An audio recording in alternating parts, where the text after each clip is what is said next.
We have 3 employees in our company. Wow. We are already 7-figure, right? Wow. We are very much systemized. $1 million with 3 staff, that's crazy, Yes. yeah. Last year, we didn't really have many employees, right? I didn't have a sales team. I was scaling too rapidly to get the time even to put together a sales process. So what I did, I just did webinars, lots of webinars. At some point, I was doing 6 webinars a day in November. Wow. Live webinar? Live. Wow. So we had one webinar funnel that we modeled after Russell Brunson, and it generated $1 million revenue for us. Say there's entrepreneurs are listening, most of the followers maybe 10 or 20 employees or less. Yeah. So they're still doing a lot of the work themselves. How else can they save time by using AI, all different types of AI? So my name's Rudy Mawer, host of Living the Red Life podcast, and I'm here to change the way you see your life in your earpiece every single week. If you're ready to start living the red life, ditch the blue pill, take the red pill, join me in Wonderland and change your life. What's up, guys? Welcome back to another episode of Living the Red Life. Today we're going to dive into the fascinating, fast-growing world of AI. And Atena's joining me. She's an AI expert, had thousands of students go through our AI programs where she's teaching everything entrepreneurs need to know about AI. So welcome to the show. thank you for having me, Rudy. So let's start big picture. What is the hot stuff in AI right now that entrepreneurs should be using? There's a lot of fluff, but there are some good things with AI that can really move the needle. What are they? So there's something about AI automation Automation? and also the marketing. So I'm did a lot of innovation in the marketing space. Okay, specifically. So marketing and automation, Yeah. right? Let's start on marketing then. Everyone loves hearing marketing, making more money and reaching more people and making more sales and helping more lives. So what are some key things for AI when it comes to marketing?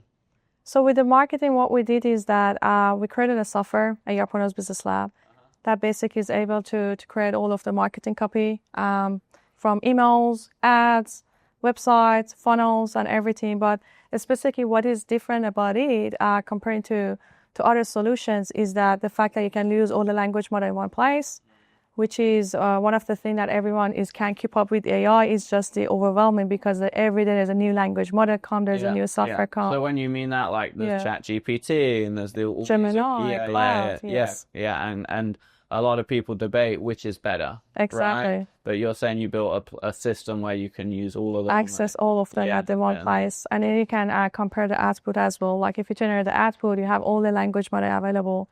Then you can say, oh, which language model give me the better output. And one thing that we do is that sometimes the marketing, we A/B test as well. Yeah.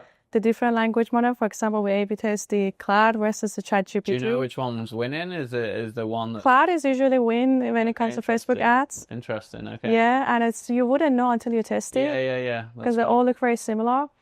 But having access to all of them in one place. And the other thing is what we created is the modeling.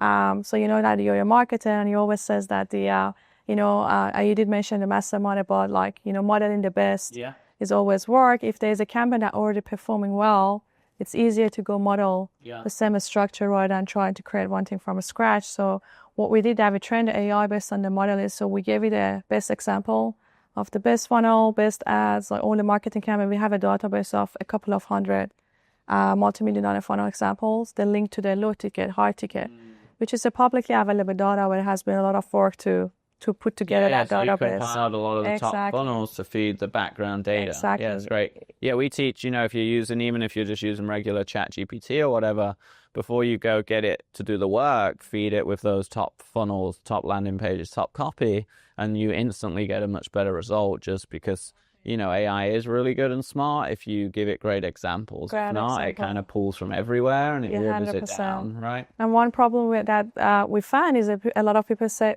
how do we find these great examples? Like that's one of the things. This is basically a list of all of the Tucumma Club winners, 2CC, 2CCC, and 2CCX. So we have a great example now that coming from that, we know that funnel generated $1 million in revenue. And then we found a niche and then we put it to the software and say, copy paste the information and then you create the context for your business. And how do you make sure that doesn't infringe copyright and you make sure it's different enough so it's not breaking any laws? It completely changed the copy. Right. So in terms of the copy, it's changed. It's just the structure. It's the same, the way that's been written. People are worried about that when they do upload a funnel. Obviously, there's copyright infringement if enough's not changed. And there are lawsuits out there now where someone did that, took a website, AI rewrote it, but they didn't rewrite it enough, and now people are getting sued. Yeah. We always say it's your responsibility. Whatever AI generates, it's still need to cross-check it to make sure that, but what we train it to be in a way that it changes it enough to not have any copyright issue.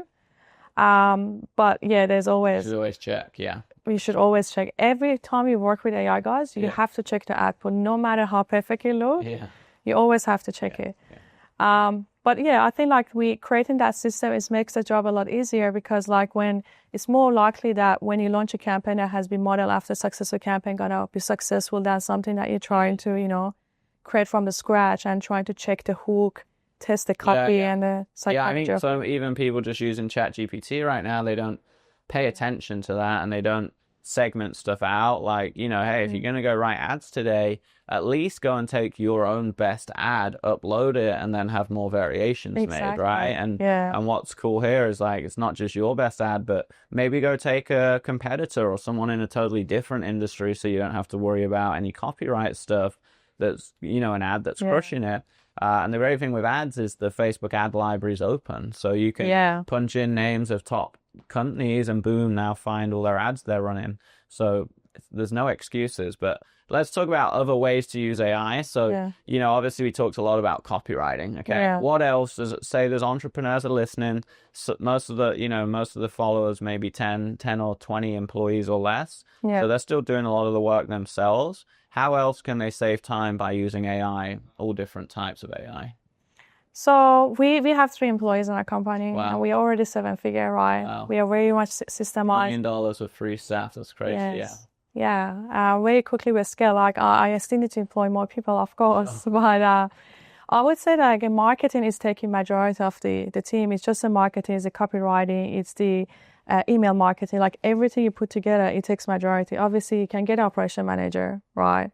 And then you can systemize simple automation. So we just go high level ourselves to create the automation. So we have automation for everything. We got a school committee, which is we are the top committee in the school at the moment. In November, we broke all the record and become GOAT of the school. So with that one, we have automation. Everyone that joined the school, you automatically receive an email. They go into the sequences. So basically, like a lot of automation, obviously with email, like every time that we get a lead, we send them through the sequence of the emails, and there's a process in place, book a call. So with that way is like, you could systemize a lot of things. And the other thing that we did is, because last year we didn't really have many employees, right? I didn't have a sales team. I was scaling too rapidly to get the time even to put together a sales process. So what I did, I just did webinars, lots of webinars. At some point I was doing 6 webinars a day in November. Wow. Live webinars? Live. Wow. It was all live. And so we had one webinar funnel that we modeled after Russell Brunson. And it generated $1 million revenue for us. Wow. And just by just rinse and repeat that. And the advantage just of webinars, that's it. Call as straight to the webinar. And offer was between 3 to 5K. And we provide a payment plan too. So that worked really well, because with not having any sales team in place, then you can we would close 5 people each webinar, right? That was pretty good, because then you can scale. And then we build our email list. That was really good, because I could start building I would get 300 registration per webinar. I would have 70 people turn up, and I sell 5. So I could start building my email list very quickly. So I would say webinar is one way if you have a small team, because you can just, build your email list and to be able to scale quite rapidly. And obviously we were thinking about automating it. We never did that.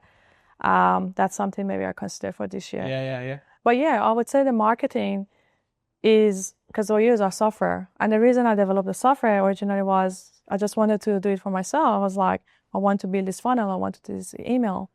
And one thing that we do when we create a new offer is that we go through to our top performing email, like a top 20 best performing email. And I put it in the AI as SaaS, and it will regenerate it for the new offer. So basically, we don't create a new email every time we got a new offer.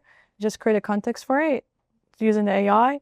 And then once the context created, then it's like, using this new context, rewrite this email. So you don't necessarily need to use your competitor to model them. You could model your own best performing emails, ads for a new offer. Good. Well, I'm glad you brought the Skool thing up, because I wanted to talk about that today too. let's switch for a few minutes off AI and talk about how to grow communities, because you did a great job there. And maybe if we have time, we'll talk about the webinars too. So someone's hearing this Skool thing, guys. If you don't know what that is, a friend of mine, Sam Ovens, grew this software. It's called Skool. It's a great platform to grow communities. It's kind of like the new cool kid on the block for Facebook groups, same version. So can you talk a little about how you grew that, what numbers you got that to, in what time frame, and the marketing tactics behind that? Yeah, sure. I found out about a Skool in May. I went to a business conference and a lady told me about it, and that changed my life. I would always remember, associate that with her. She told me, Atena, have you heard of the Skool? It's for Alex Summers. I said, I heard of it. I'm not quite sure what it is. So I went and checked it out. It was looking very unfamiliar, right? It's just a completely new platform. Yeah. And what I did is that I just joined the top 10 communities in the Skool, and I just observed for 2 weeks what they're doing. And after I observed it, then I came up with my own plan. So from May to November, we became #1 community in November, only a couple of months after that, with 8,000 members from 110 countries. 8,000 members, 110 countries. Yeah. That's how we could grow from May to November. Charging? It's free, the free community. So that's a free community. Yes, that's a free community. Do you have charging in there? Or we have a paid community too. Great. So we got 3 communities. One is the free one. That is basically a lead magnet. So we did a Facebook advertising and send the leads directly to the Facebook About page. The advantage of a Skool is you don't need to have a funnel, because your About page of your Skool is a funnel, right? So it's going to make it a lot easier for beginner, right? So send it directly to the Skool. They join it as a free. You collect the information. You send it to the CRM, and then you can nurture that. So in that way, you could also build your email list. So that's how I could do that. So I've run the ads for a couple of months. Then I paused the ad, because what happened is that our ranking has started really improving. There are tricks about how you can rank in the Skool. And now at the moment, we're getting like 30 leads for free. Just because you're ranked high. Yes, because we rank #1 in the first page of the marketing. So there's something in the Skool called Skool Discovery. So the people can go there, hundreds of thousands of people search for a particular keyword. If they go search for marketing AI, I'm #1 in the page. Because of that reason, I get a lot of free leads. Yeah. So that's kind of like, let's say, $10 per lead, 30 leads a day, $300 a day I'm saving by organic. Yeah. So this is really good. The investment is not paying off. And the paid community that we have, we just teach people about AI. So I'm a mastermind group. I have 96 people into the paid one. It's $10,000 per year. Oh, wow. And we got the software as well that we sell through the Skool. So that's part of it. So they pay the 10K, that's $1 million or so a year. Yes. They get a private community in the software. The software is actually separate now. Oh, that's separate now. The software is $5,000 annual. So we got 3 communities. Great. So with our mastermind community, that's when we won the Skool game in November, and I won the Cybertruck. Oh, you did? Cool. Yeah, we did 350K MRR in 1 month. Wow. And that was in the... for the 10K offer?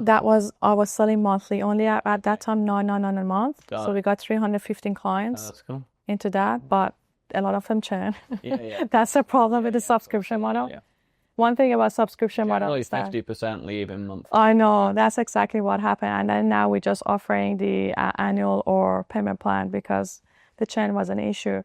But yeah, what I would say about this, people love to have a community. And what I love about a Skool is the gamification part. Yeah. Because with the email, the people not really engage with the community because there's gamification. When they engage, they level up. Every level, they unlock something.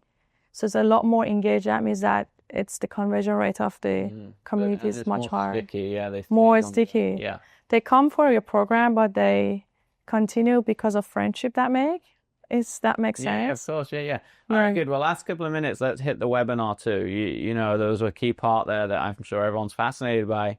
You did up to 6 live webinars a day, selling a 3 to 5K offer, and some webinars you were selling several of those several times a day. Yes. Tell us about that funnel, how you did that, just quickly. Yeah, the funnel is just was one webinar funnel that was very simple. It wasn't long. It was just like 1 page, and just call ads. Okay. Just call ads. And when I was doing 6 webinars a day, that was during the November because I was participating in the Skool game, the competition. So you're really pushing it, yeah. So I had no choice. I just had to push for it. That's all we could do, 350. You got a Cybertruck because of... Yes, and I won a Cybertruck. because I can't drive the Cybertruck, so I took the cash, 100K, which was good. USD, 100K USD. That was good. So, and let's just talk, if someone's a bit newer, talk about this webinar funnel structure. So you ran ads, they registered for a live event, you had it starting on every 15 minutes or every hour or whatever you chose, or time points throughout the day, right? And then it'd be an hour's presentation. Do you want to just walk? Yeah, of course. One thing that I want to mention about that, obviously they come register, opt into the webinar. In the thank you page, I will send them to the Skool free community. So I would say you got 5 minutes to join the Skool, and we got a lot of people into the Skool. What percent would join the Skool? Above 10% of people joined the Skool. Join it right away. In the thank you page, which was good. And what other thing we did that at the beginning of the webinar, we just said, hey guys, if you're not part of the Skool, join it. So we got a lot of more people join the Skool. The reason being is that we were collecting the money through the Skool. And a lot of people was like, what is a Skool? It's very unusual, right? It's not a normal sales page that is right. So because of that reason, the first few webinars I did, I had no sales, and I had to figure out what the problem is. The problem was people not familiar with Skool. So what we did, we put the thank you page, joined the Skool, and we had 6 email sequence. In all the email sequence, we had a PS, join the Skool. PS, join the Skool. And at the first of the webinar, we create a competition and say that if you join the Skool and you comment on this post, then you have a chance of winning like one of our courses, for example, $1,000. So then we get basically 70-80% of the people that attend the webinar to join the Skool. And in that way, they started buying because they had the account created by then. So then it was easy for them to purchase through the Skool. It wasn't like a barrier anymore. Oh, nice. That's how I could get around it, because I'm the only community in the Skool that actually could work the webinar, make the webinar work. Everyone else said webinar doesn't work. I'm like, I'll make it work. And that was a trick to it, like anyone that want to do that. Good. So the webinar was about 90 minutes roughly. And then I would do a pitch. The pitch part was half an hour content, half an hour pitch. And then we also, the people that didn't purchase the webinar, we nurtured them back through the Skool because they were already in the Skool. Love it. Love it. Good. Well, last question. You got a lot going on. People want to come see it, check out the Skool community, the software. Where can they find you? Yeah, so if you guys go to the Skool and search for AIpreneurs, you can find our free community and also the software called AIpreneurs Business Lab. So we do have a free trial. The free trial, you can create a free context. You can check out the free trial and let us know if you need any help. You can look me up on Instagram, Atena Pegler. Love it. We'll put that in the show notes too. Guys, that's a wrap. Keep working hard. Go check out all of this amazing communities and webinars and everything she's got going on. And I'll see you guys soon. Take care. Thank you so much. Thanks for having me.